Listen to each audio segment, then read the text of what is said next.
Bom, gente,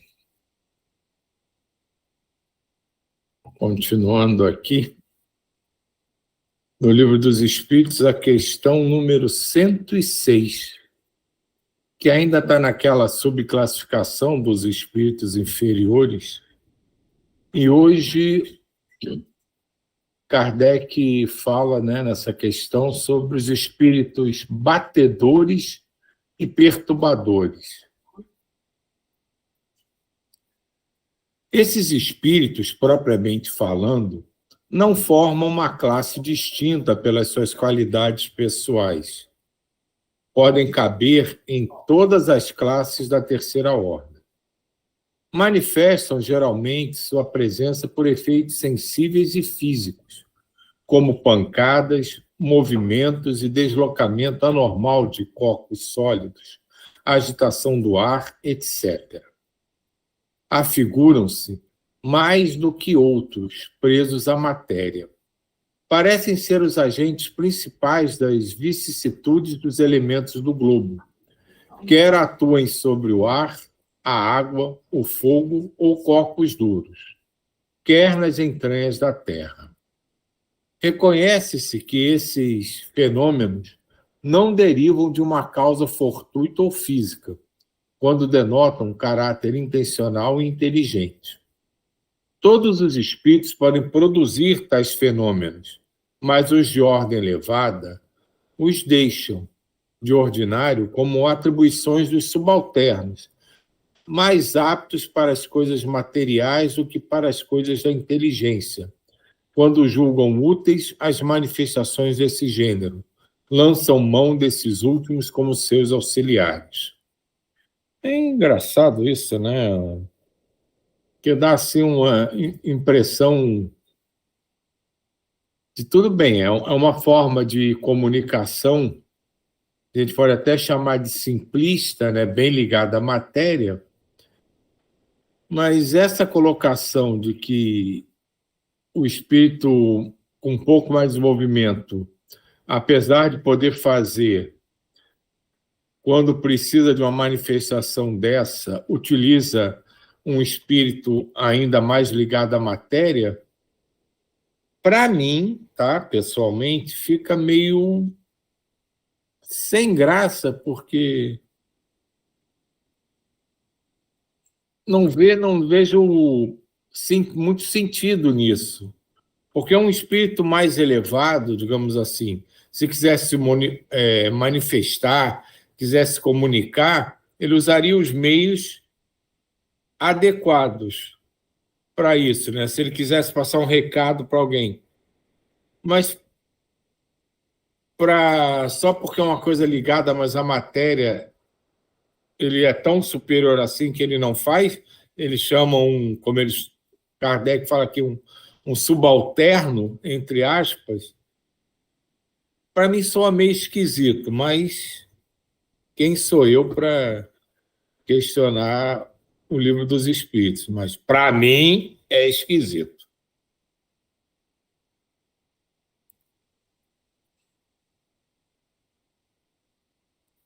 Vamos ver o que o Miramês fala aqui desses espíritos perturbadores. Esses espíritos estão se movimentando em muitas classes, né? Que até lhe chama atenção aqui, né? Que esses espíritos, na verdade, não são uma classe definida, de fato. Essa capacidade está presente em todos os espíritos, então eles podem ser encontrados em qualquer classificação dessas que ele vem apresentando aqui, lembrando sempre que essas classificações são puramente didáticas.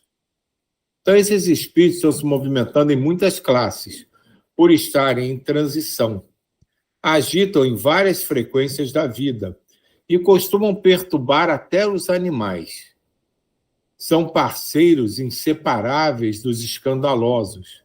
Gostam de barulho e estão sempre na folia, onde a euforia descontrolada lidera. São caracterizados pela imprudência. Gostam de movimentos reivindicatórios, agitando o país, e não deixam de participar das revoluções. Têm grande ânimo para mudanças de liderança, não para que se beneficie a comunidade, e sim pela confusão que isso é capaz de gerar. Eles são chamados também espíritos batedores. Ou então, na atual confusão que o mundo está, deve estar cheio por aí.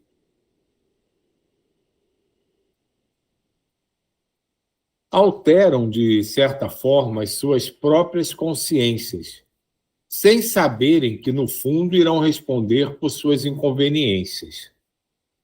Participam de quase todas as discussões e brigas, sem analisarem o que possa acontecer.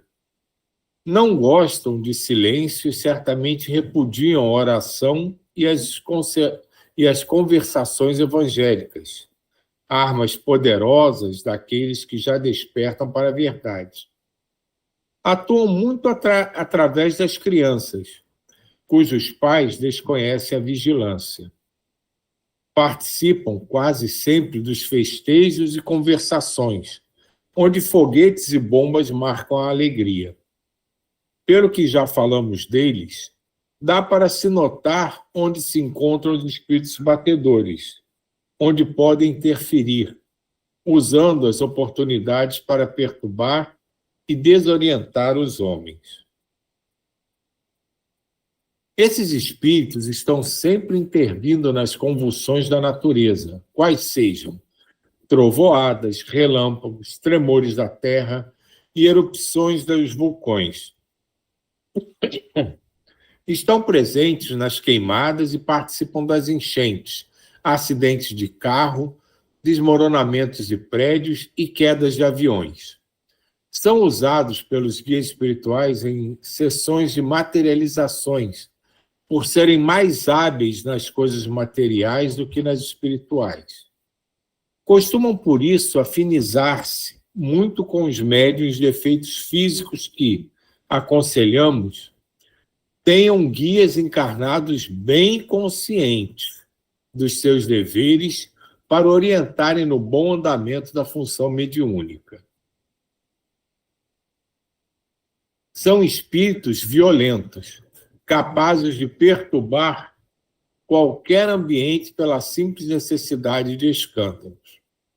Quando duas pessoas ou mais estão trocando palavrões, são sempre seus instrumentos, às vezes sem o perceberem. Estudando as inúmeras classes de espíritos é que podemos deduzir o valor incomparável do Evangelho do nosso Senhor Jesus Cristo no coração da criatura. Ele é verdadeiramente o caminho, a verdade e a vida. O espírito, de certa forma, não tem culpa de se encontrar nesta ou naquela classe, que são caminhos para todas as almas. No entanto, não podemos nos descuidar, em momento algum, da educação e da disciplina, trocando experiências uns com os outros para que na Terra, algum dia, possamos desfrutar da condição de paraíso espiritual e os espíritos perturbadores passem a ser espíritos do bem, disseminando o amor por toda parte, como os que já se encontram nesse plano, depois de passarem pelas trevas. Terminou. E esse último parágrafo eu achei muito a ver com o que você estava falando, Diva, no início, né? Que não tem culpa de se encontrar nessa ou naquela classe de espíritos. São os caminhos de todas as almas. É exatamente isso que a gente estava falando, estava conversando. Então, a descrição deles aqui é até um pouco tenebrosa, né? Que eles estão envolvidos em tudo que é ruim. Mas muitas vezes, talvez até, como eles aqui, utilizado por espíritos superiores para fazer barulhos, para chamar atenção, mas o grosso do que ele descreve aqui é envolvidos em confusão. Então, são aqueles espíritos que gostam da confusão, de fomentar a confusão, de estar ali incentivando as coisas meio desarmonizadas, né? Diga, Jay. Eu acho que eles são inconsequentes. Eu acho que o termo seria mais inconsequentes, não? Acho que mais por aí também, né? Que eles se divertem com a bagunça, né? Com a confusão, e como ele diz também mais acima, né? Mas não se preocupam com as consequências daqueles atos, daquela situação. Diga disso aí. Para mim, eles são muito são meus alertas. Em que sentido? Eu entrei para o espiritismo através das batucadas, como eu já comentei com vocês, né? E aí, hoje em dia, na minha situação, eles me alertam para muitas coisas. Por exemplo, eu não sou um santo, eu não estou com o pensamento reto, aquele pensamento de carola. E às vezes eu fico vendo alguma coisa ou tendo um pensamento muito assim negativo, aí começa a batucada. E essa batucada alerta, opa, é tipo alguém do teu lado fala assim, para de fazer isso, para de pensar aquilo. Ou quando eu esqueço alguma coisa, sabe? Alguma coisa, qualquer, é tão generalizado que eu não posso falar assim, como ele está querendo falar especificamente aqui, é muito generalizado. Serve de alerta para mim, entendeu? Alguma coisa que vai acontecer, tem uma batucada, eu estou fazendo uma coisa errada, vem uma batucada, sabe? Instala móveis, instala televisão, instala janela, onde que eu estou próximo, pá, daquelas batidas assim, entendeu? Estalo mesmo. E às vezes tem ritmo, ritmo é mais raro. Mas é isso. Eu uma vez até comentei com o Silvio que eu tava pensando em participar daqui, né? Aí eu tomo café, quando a gente toma café, a gente relaxa. Isso agora me veio na cabeça. Toma café, a gente relaxa. Aí fui lavar a louça, né? Estou lavando a louça, então você se desliga do horário. Aí começou a batucada. Você fala assim, por que está tendo essa batucada? E você volta a si aí, e lembra, entendeu? É a mesma coisa que ele está falando. É uma coisa legal que eu achei aqui, que ele fala aqui. Quando duas pessoas ou mais estão trocando palavrões, são sempre instrumentos de, às vezes, sem perceberem. Não digo palavrões, quando você está com pensamentos errados, entende? Você mesmo discutindo com você, pensando numa situação política, numa situação normal do dia a dia, e põe as batidinhas, é só isso. Alertando. Para mim serve como alerta. Eu lembrei aqui, assim, eu tirei a câmera porque eu tô com a minha internet instável para ajudar aqui. Eu me lembrei da minha mãe, que eu falei assim, quando era muito mais nova, né? Ela vive e tudo, e ela estava assim, muito aguerrida ao espiritismo e tudo, né? E livro de espíritos e tudo. Carnaval, gente, quando a gente pensava em carnaval, ela ficava tão brava. Aí eu falei, pai, de onde ela tirou que não podia o carnaval? E ela ficava que ela não queria que a gente fosse de jeito nenhum, que ninguém podia ir para carnaval, que ninguém podia. E assim, várias situações nas quais a gente, jovem, né? Querendo sair para ir se divertir, no carnaval, ou então aqui em Brasília tinha um local que chamava, era um local onde todo mundo estava, né? Brasília não era muito grande no começo e tal, né? Então todo mundo se encontrava ali, era o local dos jovens, de ouvir música e tudo. Ir para lá, eu ia, gente, mas a minha mãe falava todo no meu ouvido que eu já ia passando mal, sabe assim, porque era em cima disso daí, ela ia falando, e eu ia passando mal, tipo assim, mas eu vou, mas aí eu tô assim, puxa vida, esses espíritos batedores dão um trabalho danado para os jovens que naquela época eu comecei a rir aqui deles.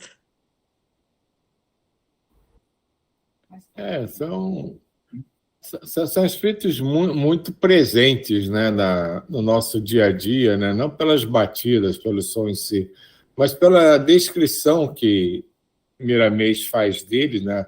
O próprio Kardec, né, que fala sobre esses tipos de espíritos, né? Que a gente pode nem chamar de tipo, né? Porque isso é uma característica, né? Que se apresenta em vários espíritos que podem ser colocados em classes diferentes. Mas é uma coisa, né? Se a gente parar com humildade e ver o que ele descreve aqui, que a gente vê em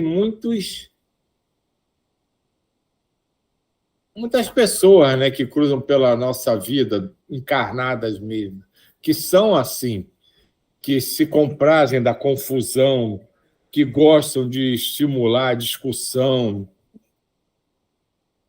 Então, a gente pode até parar e pensar que eles são espíritos assim, então podem estar sendo influenciados por espíritos assim, mas eles podem ser espíritos assim encarnados também. E se divertem com tudo isso, né? Eu já conheci muitas pessoas que adoravam estimular, não chega a ser uma desavença, mas discussãozinhas, né? Discórdia, que, que nada mais é uma representação encarnada do que ele descreve aqui. Diga, Jay. Não, é pegando só uma palavra que você falou, que o mundo está cheio deles. Eu não gosto quando você lê o segundo parágrafo, você fala assim, é isso que está aqui. Não tem como, no mundo atual é um mundo bem de conturbação, por isso que isso, para minha mente, fica fácil, entendeu? Aí eu entro nessa vibe aí eles me chamam batendo. Você mesmo comentou, quando você leu o segundo parágrafo, porque está tudo tão normal, está no dia a dia nosso. O mundo está infestado dessas situações aqui. Mas, lá vou eu acho que eu tenho um pezinho nesses espíritos, viu? Não vou falar, porque assim, quando você fala assim do debate, vamos lá, do debate, você lançar novos questionamentos. Eu fico brincando, às vezes as pessoas estão lá todas, né? Não, porque assim, assim, assim, assim, assim, assim, aí você olha assim, tudo bem, mas e se fosse assim? Para trazer o debate, porque não é a discórdia, mas o debate, trazer novas perspectivas, novos.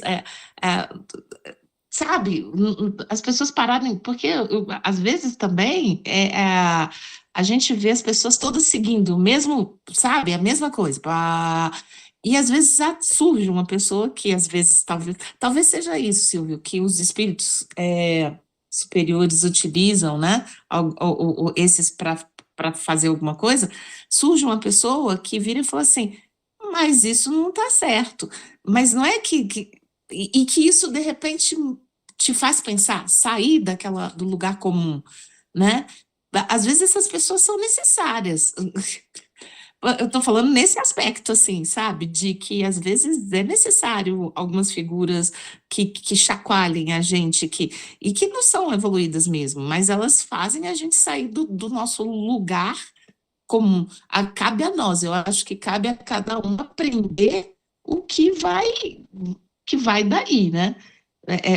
Eu acho assim, tem aqueles que tá lá, a briga, dois caras se xingando, e todos os dois já estão numa mesma vibração, tá? Aí ele vai lá e fomenta, tal, isso e aquilo.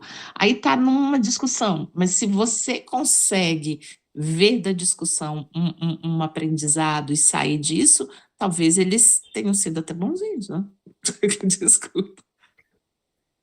Não, essa colocação que você fez é bem legal, porque é o contraponto, né? Eu faço muito isso, Sânia, às vezes reclama comigo. Eu faço muito isso. Parece que eu estou sempre contestando, que eu estou querendo desmentir ou desfazer de alguém. E muita gente, às vezes, até não entende isso, né? Acho que eu estou indo simplesmente contra. Mas é justamente para fazer o contraponto. Não necessariamente eu estou discordando do que está sendo dito, mas é para estimular as pessoas a pensarem fora da caixinha, olharem por outro ângulo. Então, eu mesmo costumo fazer muito isso. A Sânia reclama horrores de mim por causa disso.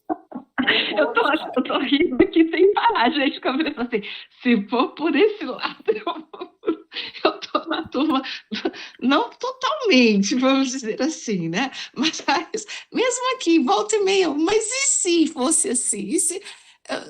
Eu falei assim, ixi, nós, como é que vai ser? Aí eu tô já aí eu já tô assim, né? Aquilo da gente, né, tentar ser. Eu já tô assim, não, então é um espírito bondoso lá que não quer e tá me utilizando.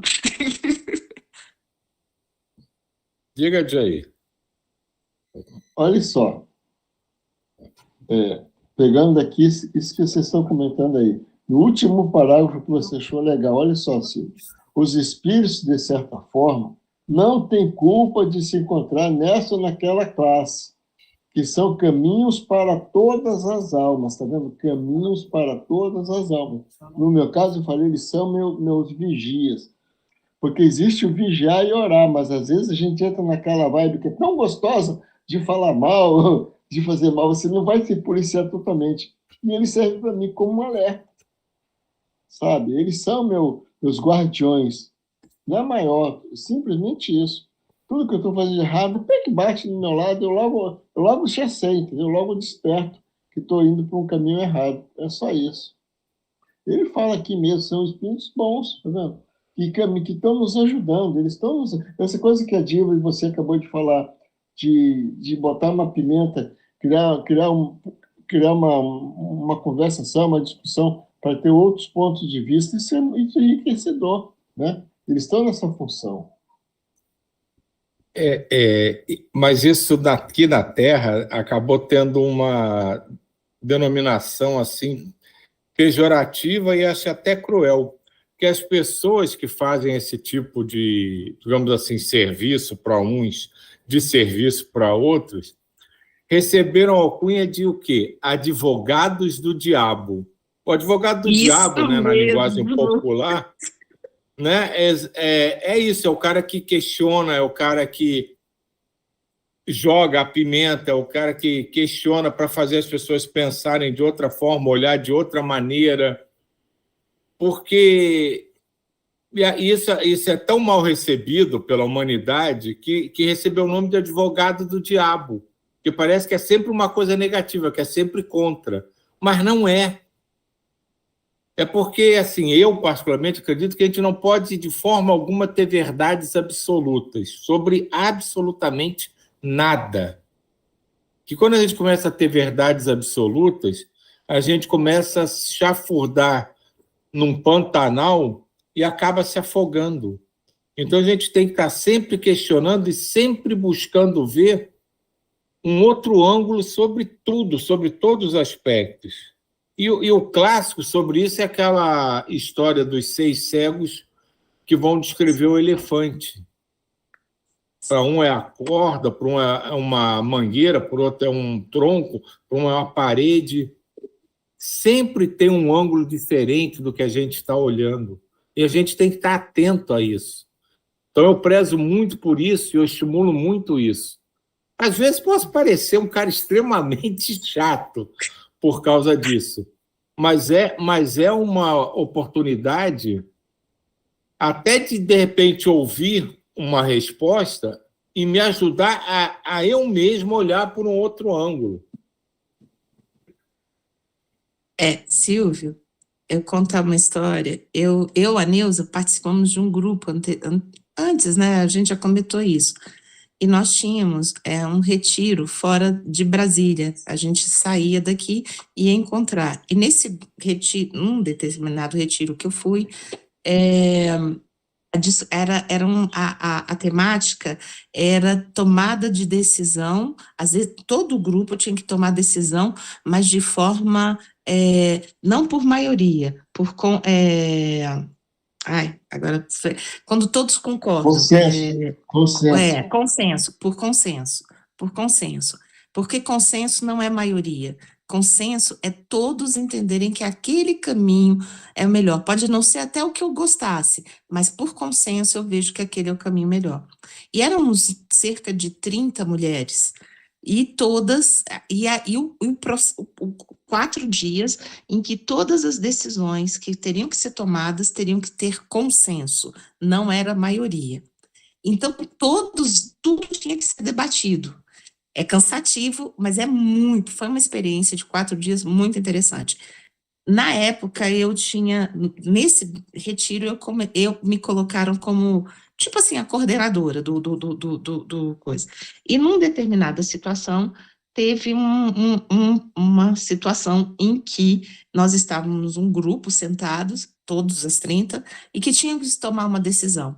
E e foi difícil, porque tinha o lado A, o lado B, e tinha a turma do não tenha confusão, não deixa. e começou uma discussão mais acalorada, e a gente estava ali num trabalho espiritual. Então, mas ficou todo mundo mais acalorado. Não teve, não era briga nem nada, mas era uma discussão mais acalorada, cada um no seu ponto de vista. E a turma do deixa disso, né? Então eram 3 turmas, era a turma com pensamento A, a turma do pensamento B e a turma do deixa disso. E eu era a coordenadora. E quando começou a discussão, a turma do deixa disso começou a ficar nervosa. E aí eu fazia o contraponto com a turma do deixa disso. Eu ficava assim, deixa elas discutirem, porque o processo era a discussão. E depois, no final, a gente se acalmou, acalmasse os ânimos e tal, isso e aquilo, e no final se saiu o consenso. Claro que muita gente lá não era o ideal para o ideal individual, mas foi o ideal para o grupo. A decisão foi em consenso. E foi uma grande experiência descobrir isso, que consenso não é maioria, e que você pode sim ter consenso nas coisas, desde que você debata, você entenda que, de repente, daquele momento, mesmo que eu não concorde com aquilo, naquele momento aquilo é o melhor. E aí você toma uma decisão por consenso. Foi um grande aprendizado. E eu vendo isso daqui, eu vejo isso também. Tem, claro, que tem os espíritos que se aproveitam para confusão e aí gerar mais dor e sofrimento, mas eu acho que depende muito daqueles que estão naquele momento, naquela discussão que a gente estava trabalhando a espiritualidade nisso. Teve a discussão, teve o dissenso, vamos dizer, teve a discussão, teve a turma do deixa disso que não conseguia lidar com a discussão, e depois teve o consenso, mas a gente estava imbuído disso. Então depende também da gente, né? Como o Djaí fala aí, que os espíritos batedores, para ele, trazem um retorno, né? Para ele, tenho que voltar para fazer a coisa certa. Também isso acontece, eu acho. E a gente tem que aprender, né? Que é a gente que aprende com o batedor aí. O batedor, ele faz a bagunça, mas pode ser que ele venha, que a gente, dependendo de como a gente está, é que a coisa vai, né?